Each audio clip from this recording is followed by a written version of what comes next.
चाहिए लक्ष्य को पाने के लिए, जुनून चाहिए लक्ष्य को पाने के लिए, वरना सपने तो सभी देखते हैं लोगों को बताने के लिए। किसी भी कार्य को जुनून से किया जाए सबसे बेहतर होता है। चलिए, इसी के साथ में न्यू ब्राइट वे में आप सभी का स्वागत है। और आज हम आपके समक्ष एक महत्वपूर्ण लेक्चर इलेक्ट्रोमैग्नेटिक वेव्स जो हमारा चल रहा था, आज उसका ये लास्ट पार्ट है। और इसमें हम लोग सीखेंगे कि ये जो, चलिए अब इसमें देखते हैं, ये हमारा पार्ट थर्ड, विद्युत चुंबकीय स्पेक्ट्रम, इलेक्ट्रोमैग्नेटिक स्पेक्ट्रम के नाम से जानते हैं। मैंने कहा था जो विद्युत चुंबकीय तरंगे हैं, जब उनको आवृत्ति या वेवलेंथ के आधार पर एक ऑर्डर में, एक क्रम में व्यवस्थित कर दिया जाता है तो उसे स्पेक्ट्रम कहा जाता है। यहाँ पे ये स्पेक्ट्रम 7 पार्ट्स में डिवाइड था, जिसमें से नंबर 1 हम आपको बताने जा रहे हैं रेडियो वेव्स या तरंगे।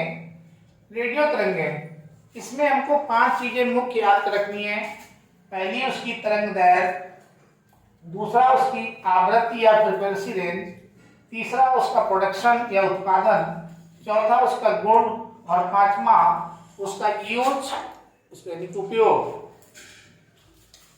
तो जो रेडियो तरंगे होती हैं, इनकी जो वेवलेंथ होती है तरंग दैर्घ्य, वो 1 × 10⁻⁻1 मीटर से 1 × 10⁻⁴ मीटर तक। इसको हम लोग इस तरीके से भी कह सकते हैं कि ये नीचे ले जाएंगे तो मीटर में आप कन्वर्ट करेंगे तो देखिए 1 तो ऐसे ही है, नीचे तो उतार दीजिए तो 10 हो जाएगा। मीटर का मतलब यहाँ पे 100, 1 मीटर में 100 सेंटीमीटर होते हैं, काट दीजिए तो 10। कहने का मतलब 10 सेंटीमीटर से लगा करके और 10,000 सेंटीमीटर तक इनकी तरंग दैर्घ्य रहती है, जो आपकी ये रेडियो वेव्स होती हैं। तो रेडियो वेव्स 10 सेंटीमीटर की तरंग दैर्घ्य से लेकर के 10,000 तक की तरंग दैर्घ्य रखती हैं। इसको आप इस तरीके से भी याद रख सकते हैं। आवृत्ति तरंग दैर्घ्य मालूम होने पे निकाली जा सकती है, C = F × लैम्डा। तो C प्रकाश का वेग है, इसमें वैल्यू रख करके C तो मालूम ही है 3 × 10⁸ और यदि हमें वेवलेंथ मालूम है तो उससे फ्रीक्वेंसी निकाल सकते हैं। चलिए, फिलहाल इनकी जो फ्रीक्वेंसी है, आवृत्ति है, वो 3 × 10⁹ हर्ट्ज से 3 × 10⁴ हर्ट्ज तक पाई जाती है। यानी जो रेडियो वेव्स हैं, इनकी फ्रीक्वेंसी जो है वो कम होती है क्योंकि वेवलेंथ इनकी ज्यादा रहती है। अब उसके बाद में इनका उत्पादन, इनको कैसे प्रोड्यूस किया जा सकता है, तो ऑक्सीलेटेड इलेक्ट्रिक सर्किट। मैंने कहा था कि जो त्वरित आवेश होता है, त्वरित आवेश मतलब ऑक्सीलेटेड एक्सेलरेटेड सर्किट या फिर दोलित विद्युत पदार्थों द्वारा इसका प्रोडक्शन किया जाता है। और इनके जो गुण हैं, ये परावर्तित होती हैं, जब किसी भी तल से टकराती हैं तो रिफ्लेक्ट हो जाती हैं। दूसरा, ये विवर्तित होती हैं, जब किसी पतले स्थान से गुजरती हैं तो फिर तीक्ष्ण किनारों की ओर मुड़ जाती हैं। तो इनमें ये 2 गुण पाए जाते हैं। इनका यूज, इनका नाम ही है रेडियो तरंगे, तो सबसे पहला यूज रेडियो में, दूसरा टीवी में। तो हमारे टीवी तथा रेडियो इन्हीं वेव्स के माध्यम से चलते हैं, उन्हीं के ट्रांसपोर्टेशन में इनका यूज होता है। अब उसके बाद में दूसरी है सूक्ष्म या माइक्रो तरंगे, इनको माइक्रो वेव्स कहते हैं। एक बहुत इंपॉर्टेंट वेव्स है, ये इलेक्ट्रोमैग्नेटिक स्पेक्ट्रम है, जिसकी तरंग दैर्घ्य 1 × 10⁻³ मीटर से लेकर के 3 × 10⁻⁻1 मीटर तक होती है। आवृत्ति इसकी 3 × 10⁻11 हर्ट्ज से लेकर के 1 × 10⁹ हर्ट्ज तक पाई जाती है। तो उसके बाद इसका जो उत्पादन है, एक विशेष वैक्यूम ट्यूब होती है, जिसमें ऑक्सीलेटेड सर्किट द्वारा इन्हीं की रेडियो वेव का प्रोडक्शन, जो उत्पादन है, और माइक्रोवेव का नियर अबाउट दोनों का सेम है, बस इसमें एक विशेष वैक्यूम नलिका रहती है, उसमें एक जो है दोलित्र परिपथ द्वारा उत्पन्न करते हैं। अब इसका अगला जो गुण है वो है इनमें परावर्तन होता है। परावर्तन इनमें भी होता है, देखिए ये भी परावर्तित होती हैं। तो रेडियो वेव्स इनमें सेम गुण है, लेकिन इनमें विवर्तन पाया जाता है, ये डिफ्लेक्शन करती है, जबकि इनमें पोलराइजेशन पाया जाता है। ध्रुवण का मतलब पोलराइजेशन, पोलराइजेशन। तो ये पोलराइज्ड हो जाती हैं। जब किसी क्रिस्टल या टूरमेलिन से गुजारा जाता है तो उनके वेक्टर एक पर्टिकुलर दिशा में जाते हैं, वैसे चारों दिशाओं में रहते हैं। इलेक्ट्रिक और मैग्नेटिक वेक्टर हर दिशाओं में ऐसे पाए जाते हैं इस तरीके से, और जब ये आगे गुजरती हैं तो ये पर्टिकुलर डायरेक्शन में रह जाता है ऐसे। तो जब पर्टिकुलर डायरेक्शन में रह जाती हैं तो ऐसी तरंगों को पोलराइज कहते हैं। चलिए, तो इनमें पोलराइजेशन की घटना पाई जाती है। उपयोग, हाँ, इनका सबसे बड़ा जो गुण है जिसे कभी भूलना ही नहीं है, इसी की वजह से इन्हें मोबाइल में यूज किया जाता है, ये है ये सीधी चलती हैं। माइक्रोवेव हमेशा ट्रेवल इन स्ट्रेट पाथ, ये एक सीधी रेखा में चलती हैं। तो क्वेश्चन अक्सर आता है कि सीधी रेखा में चलने वाले रेडियो स्पेक्ट्रम का नाम बताओ, तो वो माइक्रोवेव ही है। मोबाइल में इन्हीं का यूज है, इसी कारण से रेडार में इनका यूज किया जाता है, सैटेलाइट में भी इन्हीं का यूज किया जाता है, और सबसे इंपॉर्टेंट माइक्रोवेव ओवन, जो माइक्रोवेव ओवन है उसमें भी माइक्रो तरंगों का यूज किया जाता है, इसीलिए इसके पहले माइक्रो शब्द लगा हुआ है। चलिए, इस तरीके से ये दो टाइप के स्पेक्ट्रम को 5 चीजें आपको हमने बता दी जो मेन है, क्योंकि इनमें एक वेवलेंथ याद रखनी है, फ्रीक्वेंसी याद रखनी है, प्रोडक्शन याद रखना है, प्रॉपर्टी याद रखनी है और यूजेज। अब चलते हैं और नेक्स्ट प्रॉब्लम को बताते हैं क्या है। चलिए, अब इसमें चलो उनको जान लेते हैं। देखिए, अब इसके बाद में अवरक्त स्पेक्ट्रम, इंफ्रारेड स्पेक्ट्रम के नाम से जाना जाता है। इसकी जो तरंगदैर्घ्य है वो 8 × 10⁻⁷ से 5 × 10⁻³ मीटर तक, तो इतनी रेंज में ये फैला रहता है। ये इसकी तरंगदैर्घ्य है। आवृत्त स्पेक्ट्रम यानी इंफ्रारेड की, इसकी जो आवृत्ति है फ्रीक्वेंसी 4 × 10⁻14 से लेकर के 6 × 10⁻10 हर्ट्ज तक, क्योंकि फ्रीक्वेंसी का जो मात्रक है वो हर्ट्ज होता है, तो ये चीजें हमें ध्यान ही रखनी पड़ेंगी। उत्पादन इसका गर्म वस्तुओं से, जैसे लोहा वगैरह है, जो उसको बहुत गर्म कर दो जो लाल लाल चमकने लगता है, तो उसमें से इंफ्रारेड निकलती हैं। अणुओं में घूर्णन से और काल्पनिक संक्रमणों द्वारा, यानी कि वाइब्रेशन ट्रांजैक्शन जो होता है उसके द्वारा भी इनका उत्पादन किया जाता है, लेकिन सबसे ज्यादा गर्म वस्तुओं द्वारा। इनके गुण जो हैं, तापपुंज जिसको थर्मोपाइल्स कहते हैं, तथा बोरोमीटर इत्यादि पर ऊष्मीय प्रभाव दिखाती हैं। साथ में परावर्तन, अपवर्तन, विवर्तन, फोटोग्राफिक क्रिया भी इन स्पेक्ट्रमों के द्वारा होती है। उपयोग ये है कि पौध घरों में जो ग्रीन हाउस होते हैं उनको जिस मौसम में जैसा टेम्परेचर चाहिए वैसा टेम्परेचर मेंटेन करने के लिए ग्रीन हाउस में इन्हीं स्पेक्ट्रम का प्रयोग किया जाता है, इंफ्रारेड स्पेक्ट्रम, जिससे ये अपने टेम्परेचर को मेंटेन रखते हैं। तो ठंड के दिनों में भी गर्मी के सीजन वाली सब्जियों का उत्पादन हो जाता है। युद्ध के दिनों में ये इसका सबसे महत्वपूर्ण काम है।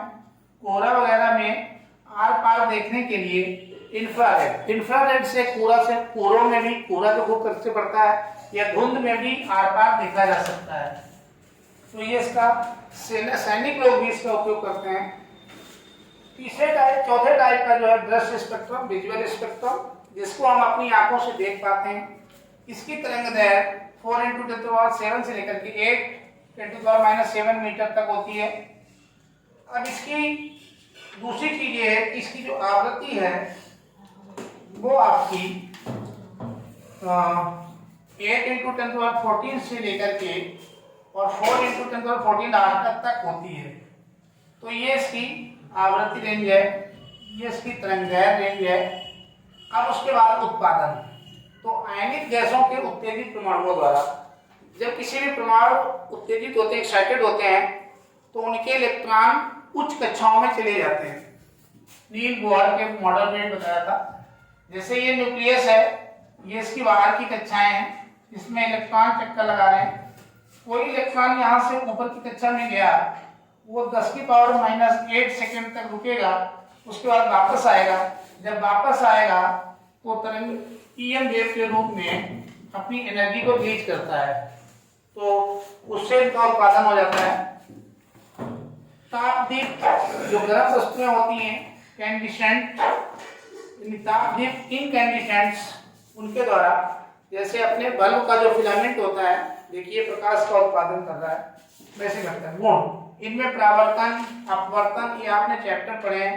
व्यतिकरण, ध्रुवण, पोलराइजेशन, व्यतिकरण इंटरफेरेंस, अपवर्तन आपका डिफ्लेक्शन, परावर्तन reflection, reflection refraction, interference, polarisation, वैद्युत प्रकाश यानी प्रकाश का वैद्युत प्रभाव, कहने का मतलब ये फोटोइलेक्ट्रिक इफेक्ट, फोटोग्राफिक रिलेटेड ये, और साथ में सबसे जो महत्वपूर्ण है वो दृष्टि संवेदना।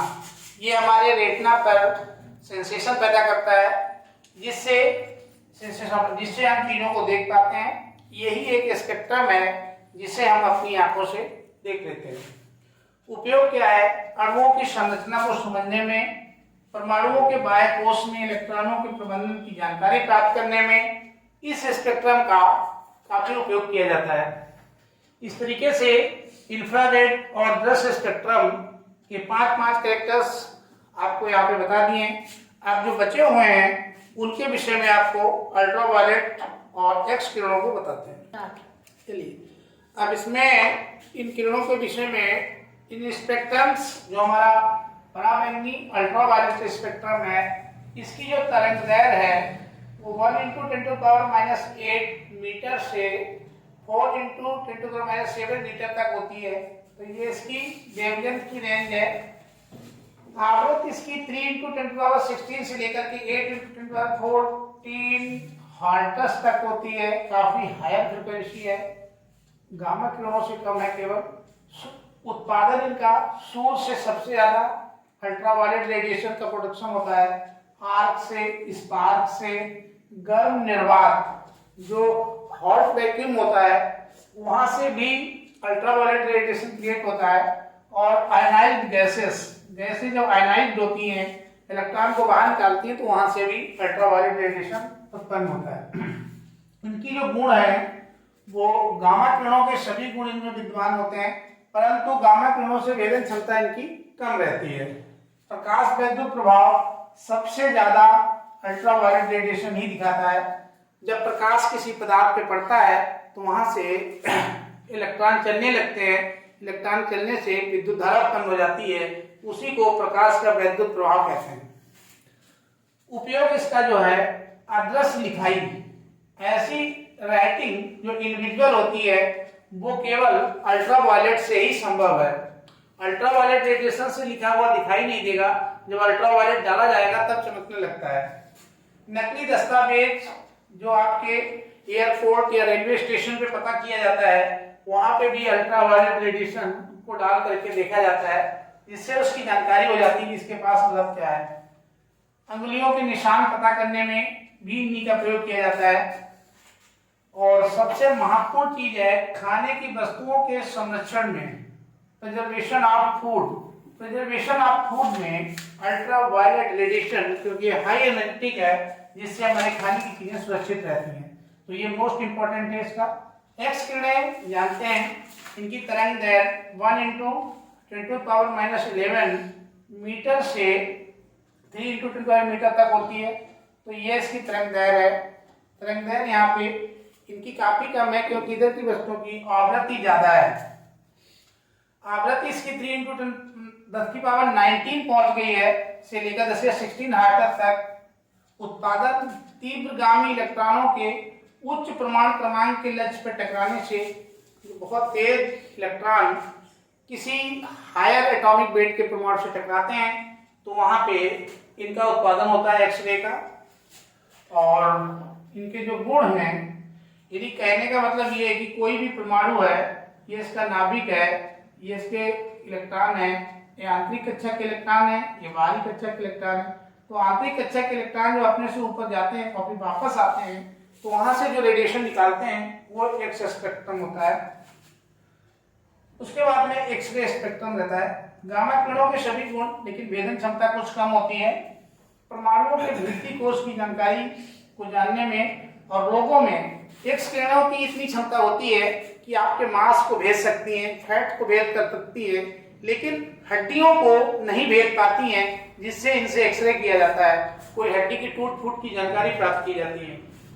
तो इस तरीके से ये दोनों स्पेक्ट्रम आपका अल्ट्रावायलेट खाने की वस्तुओं को बचाता है, तो एक्सरे से आप एक्सरा करते हैं। चलिए इसी के साथ में फिर अब आपको आगे जो बताते हैं, एक बचा हुआ केवल गामा स्पेक्ट्रम, उसके बाद में आपके सारे स्पेक्ट्रम कंप्लीट। अब इसमें गामा रे ये आपका सबसे लार्ज स्पेक्ट्रम है। आवृत्ति के मामले में देखें, तरंग दैर्घ्य के मामले में देखें तो तरंग दैर्घ्य सबसे कम गामा रे की ही होती है, लेकिन आवृत्ति के मामले में देखेंगे तो सबसे ज्यादा फ्रिक्वेंसी जितने भी स्पेक्ट्रम है उसमें सबसे ज्यादा जो फ्रिक्वेंसी है, देखिए 3 × 10⁻² से लेकर 3 × 10⁻18 तक वो गामा रे की होती है। और जिस स्पेक्ट्रम की फ्रिक्वेंसी आवृत्ति ज्यादा, वो ज्यादा एनर्जेटिक भी होता है। तरंग दैर्घ्य कम हो जाती है क्योंकि वो उसकी अपोजिट रहती है। उत्पादन इसका कैसे है? परमाणुओं के नाभिकों का विघटन होने से, अर्थात जो रेडियो एक्टिव पदार्थ होते हैं, जितने भी रेडियो एक्टिव पदार्थ हैं, उन सभी से गामा रे अल्फा बीटा के साथ में निकलती रहती है।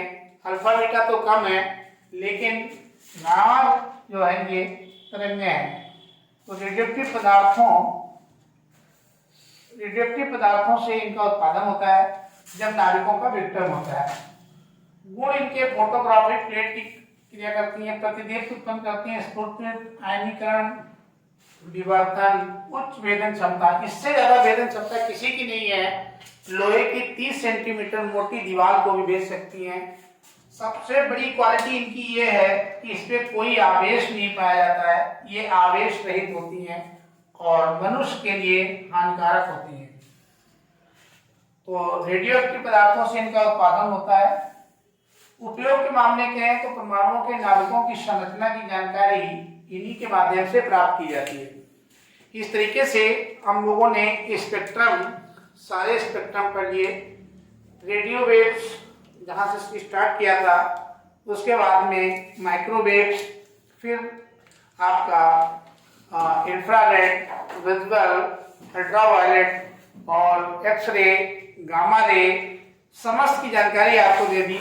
इनके ये 5 पॉइंट ही बहुत महत्वपूर्ण है बोर्ड की पर्पज से, इनको आप ध्यान रखेंगे। और चलिए मिलते हैं इसके बाद में फिर नेक्स्ट वीडियो में। Thank you for watching.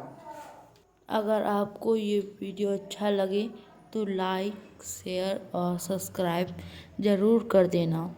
Thank you for watching. Okay, bye bye.